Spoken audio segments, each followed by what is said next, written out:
Magandang araw po sa lahat. Tawagin niyo na lang po akong Joel. Share ko lang po itong naikwento sa akin ng isa kong katrabaho dati sa pabrika. Bata pa ako noon. Kakagraduate ko lang ng high school at minor pa ako. Pero nakapasok ako sa isang pabrika bilang helper. Dahil biodata lang naman yung hinihingi nila. Pineke ko na lang yung edad ko roon para lang matanggap. 6 months lang ang kontrata at pwede kong layasan anytime yung trabaho kapag ayoko na. May nakilala ako roon na siyang nagturo sa akin na magmekaniko. Si Kuya Dan. Siya rin ang nagkwento nitong ibabahagi ko.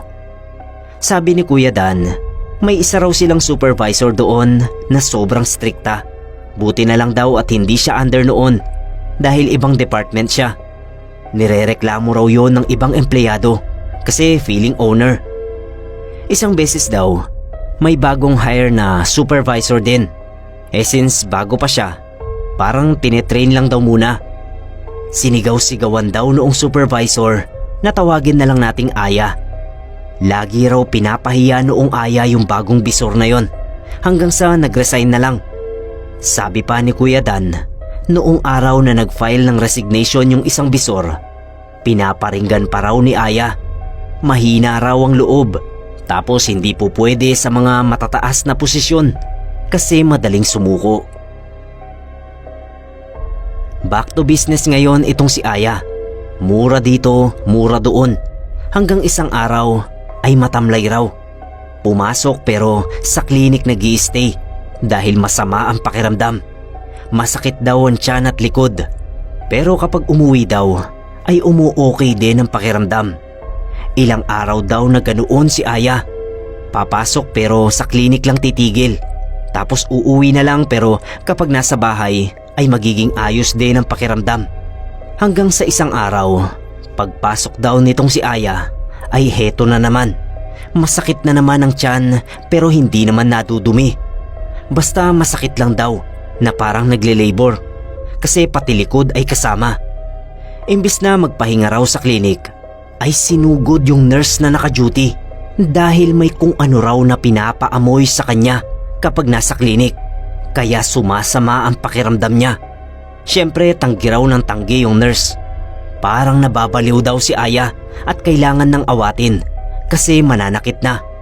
Sabi pa raw ay tuwing papasok siya sa klinik ay nakamask yung nurse.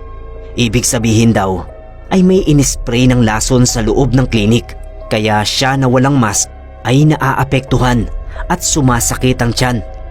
Pinauwi na lang daw yung si Aya tapos nasuspinde. Ang balita raw ay gumaling naman yung si Aya noong nasa bahay siya. Hindi na umulit yung sakit ng katawan. Noong magbalik siya sa pabrika ay lagi nang nakamask ng doble. Kaso ganoon pa rin. Sumasakit yung tiyan at likod niya. Hindi raw umuwi o nagstay sa klinik si Aya kahit masakit na masakit ang tiyan pagbalik niya sa trabaho.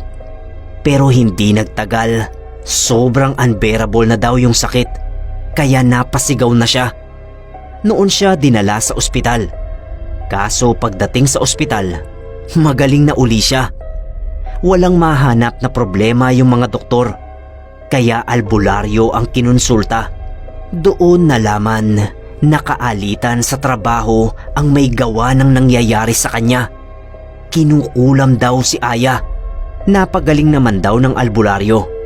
Kaso hindi na bumalik doon sa pabrika. Napahiya siguro o kaya natakot. Pinagtatawanan daw ng nurse kasi siya pa raw ang pinagbintangan. Kinukulam naman pala dahil sa kasamaan ng ugali. Wala raw maiturong kaaway dahil halos lahat sa pabrika ay kaaway nga niya. Pero malakas daw ang paniniwala ni na Kuya Dan na yung supervisor ang nagpakulam kay Aya. At kaya masama ang pakiramdam niya kapag nasa trabaho ay para umalis na siya roon. Kaso sa klinik naman nag-terrorize. Sabi pa ni Kuya Dan, pasalamat pa raw yung mga empleyado sa kung sino man ang nagpakulam kay Aya. Sa wakas daw kasi ay natahimik sila at nabigyan ng katarungan. Kung baga ay napalayas ang demonyo sa pabrika.